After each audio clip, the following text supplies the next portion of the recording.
네, 하나님의 말씀 보겠습니다. 오늘은 시편 137편입니다. 시편 137편 1절부터 9절까지 말씀을 함께 교독하겠습니다. 우리가 바벨론의 여러 강변 거기에 앉아서 시온을 기억하며 울었도다. 그 중에 어느 가운데 우리가 우리의 수공을 걸어나니 이는 우리를 사로잡은 자가 거기서 우리에게 노래를 청하며 우리를 황폐하게 한 자가 기쁨을 청하고 자기들을 위하여 시온의 노래 중 하나를 노래하라 함이로다. 우리가 이방 땅에서 어찌 여호와의 노래를 부를까? 예루살렘아, 내가 너를 잊을진대 내 오른손이 그의 재주를 잊을지로다. 내가 예루살렘을 기억하지 아니하거나 내가 가장 즐거워하는 것보다 더 즐거워하지 아니하시는데 내 혀가 내 천장의 끝을 준다. 여호와여, 예루살렘이 멸망하던 날을 기억하시고 에돔 자손을 치소서. 그들의 말이 헐어버리라 헐어버리라 그 기초까지 헐어버리라 하였나이다. 멸망할 날을 바벨론아, 네가 우리에게 행한 대로 네게 갚는 자가 복이 있으리로다. 함께 읽겠습니다. 내 어린 것들을 바위에 메어 치는 자는 복이 있으리로다. 아멘. 오늘도 이낮이 거룩한 새벽에 주님의 말씀을 사모하며 예배자리에 나오신 우리 성도님들과 영상으로 예배에 참여하신 우리 성도님들에게 하나님의 크신 은혜와 위로가 있기를 먼저 주님의 이름으로 축원합니다. 오늘 우리가 함께 나눌 말씀의 제목은 뼈아픈 기억 속에 담긴 깨달음입니다. 뼈아픈 기억 속에 담긴 깨달음. 오늘 함께 읽으신 137편은 성경에서 흔히 탄식시라 부릅니다. 또는 저주시라고도 부르는데 그 이유는 오늘 함께 읽으셨지만 이 시편이 단순한 슬픔을 넘어 민족의 그 고통, 그리고 또한 신앙의 회개, 분노와 정의의 호소가 이렇게 다양하게 복합적으로 담겨있는 노래이기 때문입니다. 이 시는 바벨론 포로기의 기억을 담고 있습니다. 예루살렘이 바벨론에 의해서 철저히 파괴되고 하나님의 백성들이 그 타국의 강변에 끌려가 노예처럼 살아가던 그 시대, 시인이 강물처럼 흘러가는 그 바벨론의 여러 강가에 앉아 무너진 시온을 떠올리며 깊은 슬픔에 잠기게 됩니다. 자, 오늘 말씀은 좀 크게 세 부분을 나눌 수 있는데 1절부터 3절까지는 바벨론 그 강변에서의 고통을 회상하는 장면이 기록되어 있습니다. 그러니까 바벨론 강변에서 그 슬픔을 애절하게 표현하고 있는 단락을 읽다 보면 그 흘러가는 강물을 바라보고 나라에 이르는 그 설움에 가슴 아파하는 이스라엘 백성들의 모습을 우리는 또한 유추해 볼 수 있습니다. 4절부터 6절까지를 보면 그러나 그 절망 속에서도 예루살렘을 잊지 않겠다는 그 굳은 신앙의 결심과 충성의 고백이 기록되어 있습니다. 그리고 7절부터 9절의 말씀은 예루살렘 멸망을 조롱하며 동조했던 그 에돔, 그 바벨론에 대한 저주와 심판의 탄원이 기록되어 있습니다. 이 시편이 앞서 얘기한 대로 단순한 비탄, 그 비탄의 시는 아닙니다. 오히려 뼈아픈 기억을 통해 얻게 되는 신앙적 어떤 자각, 어떤 회복을 향한 갈망의 노래라 또한 말씀드릴 수 있습니다. 그래서 오늘 본문 말씀을 통해서 몇 가지 중요한 영적 교훈을 얻게 되는데 그 중에 하나는 뭐냐면 하나님 말씀을 떠난 삶은 결국 파멸과 포로됨을 가져온다는 사실입니다. 이스라엘처럼 우리 역시 하나님의 뜻에서 멀어질 때 시험과 때로는 징계 가운데 놓일 수 있음을 기억하라 이야기합니다. 또 하나는 그렇지만 환난 중에도 하나님을 향한 기억, 그 갈망 잊어버리지 않는다면 우리의 정체성, 우리의 삶은 회복될 것이고 다시 일어설 수 있다는 것을, 절망이 결코 끝이 아님을 이야기해주는 말씀이기도 합니다. 그리고 마지막으로는 하나님은 반드시 역사의 주권자가 되시고 불의한 자에 대해 정의로 심판하시는 분이라 라는 것을 오늘 말씀을 통해 우리에게 깨닫게 하시는 중요한 교훈이기도 합니다. 오늘 1절의 고백을 보면 이렇게 말씀합니다. 우리가 바벨론의 여러 강변 거기에 앉아서 시온을 기억하며 울었도다 라는 겁니다. 어찌 보면 이들의 눈물은 지난날 내가 하나님을 떠났던, 거룩함을 잃어버렸던, 우상 숭배했던 그 죄악들, 그 아픔들, 자책과 회개의 눈물이기도 합니다. 비록 자신들이 죄로 인해 심판을 당했지만 다시금 내가 하나님을 기억하고 하나님의 그 은혜를 간절히 구하며 우리의 삶이 회복되기를 원하는 그들의 마음이 이 안에 담겨져 있습니다. 오늘 이 시편을 통해 우리 삶 속에 바벨론의 강가가 있습니다. 슬픔과 절망의 자리가 있다는 것이죠. 그 자리에서 우리가 하나님을 기억하며 눈물을 흘리며 갈망하는 우리의 삶, 다시 한번 우리가 그곳에서 하나님이 주시는 소망을 붙들 수 있기를 간절히 소망하는데, 오늘 이 말씀을 통해 뼈아픈 기억 속에 담긴 하나님이 주시는 메시지, 그 교훈이 무엇일까 함께 좀 살펴보고 기도의 제목을 삼고자 합니다. 그 첫 번째는 바로 말씀을 지켜내야 합니다.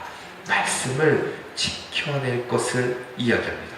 자, 유대인들이 하나님을 등지고 세상의 즐거움을 추구하며 살아갔더니 하나님의 징벌로 바벨론의 포로가 되어 무려 70년 동안 고통스러운 세월을 보내게 됩니다.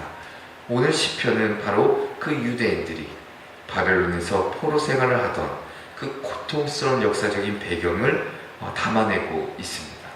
앞서 읽으신 그 첫 절에서처럼 유대인들이 바벨론의 그 강가에 앉아 시온, 곧 하나님의 성전이 있었던 예루살렘을 기억하며 눈물을 흘리고 있습니다. 그 이 눈물은 단순히 저 멀리 떠나온 고향에 대한 향수나 때문에 감정 때문이 아닐 것입니다. 그 눈물은 하나님께 대한 불순종, 우상숭배로 인해 스스로 자초했던 그 비극을 깊이 통회하며 흘리는 회개의 눈물일 것입니다. 그러니까 이스라엘 역사는 어찌 보면 한마디로 순환의 역사지요. 하나님께 선택받은 민족이었는데 하나님께 순종하지 않았을 때마다 이웃 나라들에게 침략당하고 포로로 잡혀가고 고통을 겪어야만 했습니다. 애굽에서는 430년간 노예 생활했고 바벨론에서는 70년간 포로 생활했고 이 주 70년경에는 또 로마군에 의해서 예루살렘 성전이 파괴됐고 이후로 1800년 동안 나라도 없이 유랑하는 민족이 되었고 전 세계를 떠돌아다녔습니다. 현대에 이르러서 1948년이 되어서야 비로소 국가를 재건하게 되지요. 그러나 여전히 이스라엘은 주변의 적들, 그 국가들로 둘러싸인 위태로운 현실 속에 살아가고 있는 것이 사실입니다. 자, 이처럼 끝없는 순환, 고난의 역사 속에서도 이스라엘이 민족의 정체성을 잃지 않고 그들의 공동체성을 유지할 수 있었던 이유가 무엇일까? 그것은 하나입니다. 바로 하나님의 말씀을 지켜냈기 때문입니다. 그들이 나라를 잃어도 말씀을 놓지 않았고 고난 속에서도 말씀을 가슴에 품었습니다. 이스라엘 백성들은 세계 곳곳에 흩어져 살면서도 회당을 세웠고 그 안에 하나님의 율법인 모세오경을 늘 필사하며 보관했습니다. 자녀들에게 하나님의 말씀을 읽히고 가르쳤고 암송하게 했습니다. 말씀을 중심으로 자신들의 정체성을 유지하며 살았던 겁니다. 그 말씀 속에는 그들의 조상 아브라함을 부르신 하나님의 은혜가 담겨있고 출애굽의 기적이 담겨있고 광야에서 만나와 반석의 물로 인도하신 하나님의 능력이 담겨있었습니다. 그들은 하나님께서 어떤 분이신지를 말씀을 통해 기억했다는 겁니다. 말씀을 통해 자신들이 누구인지를 잊지 않았고 하나님과 맺은 언약을 그들은 지켜냈습니다. 그렇게 말씀은 단지 종교적인 교훈이 아니라 민족과 신앙을 지켜낸 어찌 보면 힘이었다는 겁니다. 사람은 흔히 잃고 난 다음에 소중함을 깨닫게 됩니다. 이스라엘도 마찬가지죠. 수많은 선지자들을 통해 하나님의 경고가 그들에게 들려졌고 그리고 주어졌지만 들은 척도 하지 않았습니다. 안일과 교만, 영적 무감각 속에 살다가 결국 하나님의 심판을 받게 되었다라는 것이죠. 그러나 오늘 이 시편의 137편처럼 나라를 잃고 이방의 강가에 앉아 눈물 흘리는 그 처참한 현실을 그들이 맞이할 수밖에 없었던 겁니다. 그러나 그 눈물 속에는 단순한 한탄이 아닌 신앙의 회복이 시작되고 있었던 것이죠. 하나님의 말씀을 다시 한번 기억하게 되고 다시금 사모하게 되었고 하나님의 임재가 있던 예루살렘을 다시 갈망하게 되었고 그동안 소홀히 했던 말씀의 은혜를 되새기게 되었습니다. 자, 우리 역시 마찬가지입니다. 우리의 삶이 때로는 힘들고 때로는 고통스러울지라도 하나님께서 우리에게 주신 말씀 그것을 기억하고 우리가 지켜내야 합니다.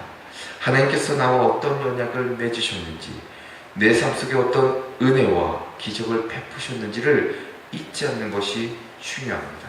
그 기억이 오늘 우리 신앙을 지탱해주는 힘이 되기 때문입니다. 결국 신앙은 말씀을 얼마나 기억하고 붙드는가에 달려 있습니다. 말씀을 잊어버리는 순간 정체성을 잃게 되고 방황하게 됩니다. 그러나 말씀이 내 마음 가운데 내 삶 가운데 살아있을 때 그 어떤 고난과 역경도 우리를 무너뜨릴 수 없는 것이고 말씀은 곧 하나님의 임재이자 능력이기 때문에 그 말씀을 붙들고 살아갈 때 우리 삶의 진정한 회복의 역사가 있게 될 줄로 믿습니다. 두 번째는 거룩한 자존심을 지켜야 합니다. 거룩한 자존심을 지켜야 합니다. 우리가 그리스도인에서 지켜야 될 자존심이 분명히 있는데 오늘 본문 3절부터 6절을 보면 포로된 이스라엘 백성들의 고통과 나름대로의 결단이 기록되어 있습니다. 강제로 끌려간 바벨론 땅에서 정체성을 지키기 위해 몸부림치는데 3절의 말씀에 이렇게 기록합니다. 이는 우리를 사로잡은 자가 거기서 우리에게 노래를 청하며 우리를 황폐하게 한 자가 기쁨을 청하고 자기들을 위하여 시온의 노래 중 하나를 노래하라 노래하라 함이로다 말씀합니다. 자, 여기 기록된 시온의 노래는 단순한 노래가 아닙니다. 하나님을 예배하며 성전에서 불려지던 거룩한 찬송입니다. 여호와를 영화롭게 하는 그 예루살렘 성전에서 하나님의 임재 앞에서만 부를 수 있는 노래입니다. 자, 그런데 바벨론 사람들이 그 노래를 요구하는 겁니다. 그러니까 호기심이 아니고 그때 감상하려고 하는 것이 아니라 정복자들이 이 피정복자들에게 수치를 안기려 조롱하기 위해 이들에게 노래를 시키는 겁니다. 이 요구는 침략자가 그 피해자들에게 상처를 안겨주는 것이죠. 그 무너진 자존심 위에 어찌 보면 더 조롱하는 겁니다. 그들은 기쁨을 청한다 라고 이야기하지만 그 본질은 모욕이지요.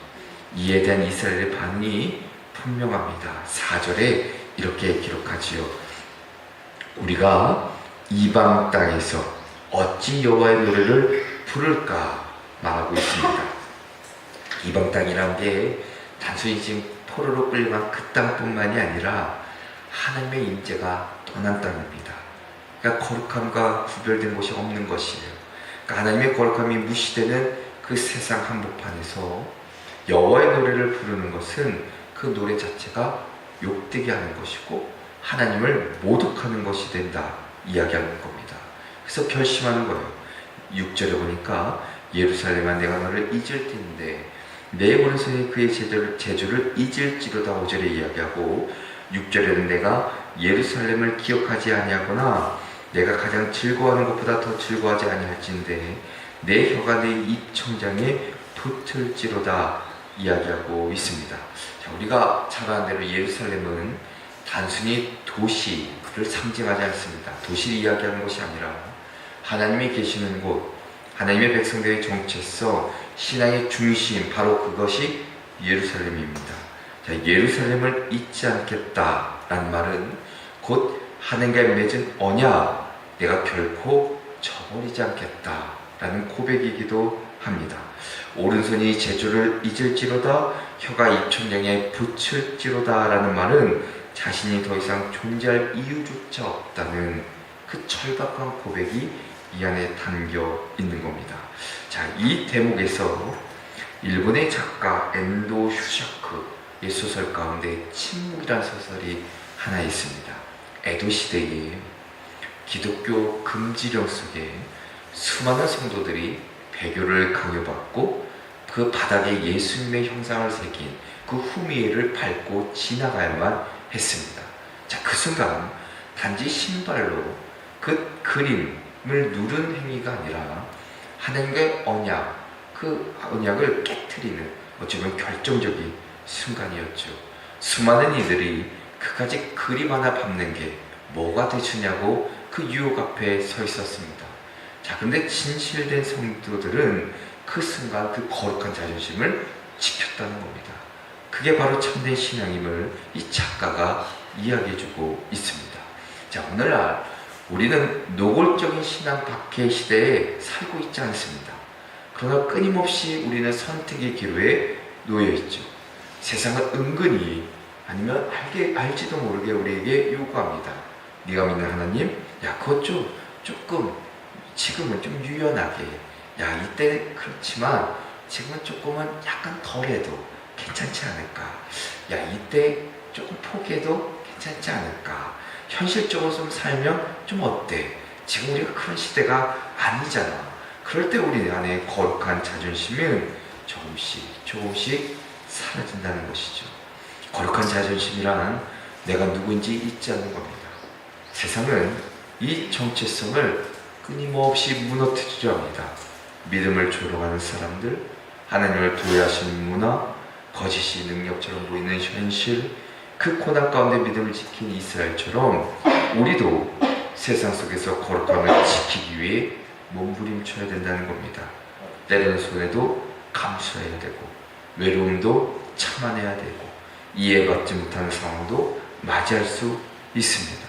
그러나 우리가 기억해야 될 것은 하나님은 바로 그 자존심, 그 거룩한 자존심을 지켜내기를 원하신다는 것이죠. 이 거룩한 자존심을 오늘 하루 지켜내며 하나님께 인정받는 복된 삶으로 살아내시는 저와 여러분 되시기를 주님의 이름으로 축원합니다. 끝으로는 하나님의 공의는 반드시 이루어집니다.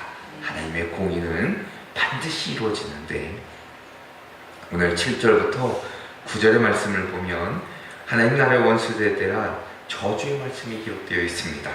바벨론뿐만 아니라 에돔도 함께 저주를 받은 이유는 예루살렘이 이렇게 무너졌을 때 그들이 기뻐하며 조롱했기 때문입니다. 그러니까 바벨론은 단순히 이스라엘을 정치적, 군사적으로 멸망시킨 것이 아니라 신앙의 그 중심, 그 신앙을 이렇게 다 무너뜨리고 깨트리려 했습니다. 하나님의 백성들에게 바벨론 위에 노래하고 찬양하라 강요하며 하나님보다 인간의 영광을 높이려 했고, 이스라엘의 믿음을 짓밟고 하나님의 이름을 모욕했고, 그렇지만 하나님은 자기 백성을 결코 잊지 않으셨다, 회복시켰다라는 겁니다. 자, 오늘날 바벨론은 역사 속에서 흔적조차 찾아볼 수 없습니다. 한때 강력했던 바벨론도, 예루살렘의 파괴를 부추기던 에돔도 모두 사라졌습니다. 어찌 보면 지난날 되돌아보니 하나님의 공의는 그 적절한 때에 반드시 이루어진다는 것을 발견하게 됩니다. 역사의 주인이시고 주관자 되시기 때문이지요. 그래서 우리가 현실의 고통과 아픔 속에서도 무너지지 말아야 될 이유가 여기에 있습니다. 하나님께서 우리를 분명히 회복시키실 것이며 우리의 미래를 책임지실 것이고, 또한 더 나아가서는 반드시 하나님의 공의와 정의는 이 땅 가운데 성취될 것이기 때문입니다. 이사야서 6장 13절에 보면 이런 말씀 이렇게 기록합니다. 밤나무와 상수리나무가 배임을 당하여도 그 그루터기는 남아있는 것 같이 거룩한 씨가 이 땅의 그루터기니라 이야기합니다. 사도 바울은 고린도후서 4장 8절 이하에도 이렇게 고백합니다. 우리가 사방으로 우겨쌈을 당하여도 쌓이지 아니하며 답답한 일을 당하여도 낙심하지 아니하며 박해를 받아도 버림받지 아니하고 거꾸로 뜨림을 당하여도 망하지 아니한다 이야기합니다. 오늘 저자도 바벨론 멸망에 대해 두 가지를 표현합니다. 8절에 우리에게 행한 대로, 그리고 9절에 보면 내 어린 것들을 반석에 메어친다 라고 표현하고 있습니다. 고대 전쟁이 잔혹함을 드러내는 표현입니다. 그러니까 바벨론이 행했던 그 잔혹한 그 방식 그대로 하나님의 공의로운 심판이 이루어지기를 바라는 간절한 소망이 이 안에 담겨져 있죠. 단순한 개인적인 복수가 아니라 하나님의 정의가 이루어지기를 바라는 고백이기도 합니다. 자, 이 저자가 고백하는 겁니다. 야, 누가 참으로 역사의 주인이신지, 누가 모든 것의 끝을 결정하는 분이신지를 이야기해주고 있는 겁니다. 바로 하나님이라는 것이죠. 하나님의 이름이, 그 영광이, 그 거룩함이 다시 회복되기 위해서는 악한 바벨론의 완전한 심판이 반드시 성취되어야 된다는 사실을 믿고 선포하고 있는 겁니다. 오늘 우리가 살아가는 이 시대도 하나님의 이름이 조롱받고 신앙의 가치가 무너질 때가 있습니다. 자, 그런데 우리가 낙심하지 않아야 된다는 것이죠. 하나님의 공의는 반드시 이루어질 것이기 때문에, 그러므로 오늘도 온 천지 만물을 다스리시는 하나님만을 바라보시고 흔들림 없이 주님만을 섬기며 살아내는 오늘 한날 되시기를 주님의 이름으로 축원합니다. 기도하겠습니다. 역사의 주인이신 하나님 아버지, 우리가 하나님을 사랑하고 또한 더 나아서 주님을 온전히 바라보며 그 말씀을 지키며 살아갈 수 있도록 인도하여 주시옵소서. 우리의 삶이 때로는 바벨론 강가에 벌어진 것 같은 고난 가운데 있을지라도 하나님의 임재하심과 그 사랑, 그 섭리하심을 기억하며 늘 하나님께 돌아오게 하시고 회개하며 기도하는 그 심령 위에 크신 은혜와 위로를 도와여 주시옵소서. 현실의 고통 속에서도 늘 주님께서 주시는 소망을 붙잡고 오늘 하루도 살아갈 수 있도록 힘과 용기와 지혜를 도와여 주시옵소서. 주 예수 그리스도의 이름으로 기도합니다. 아멘.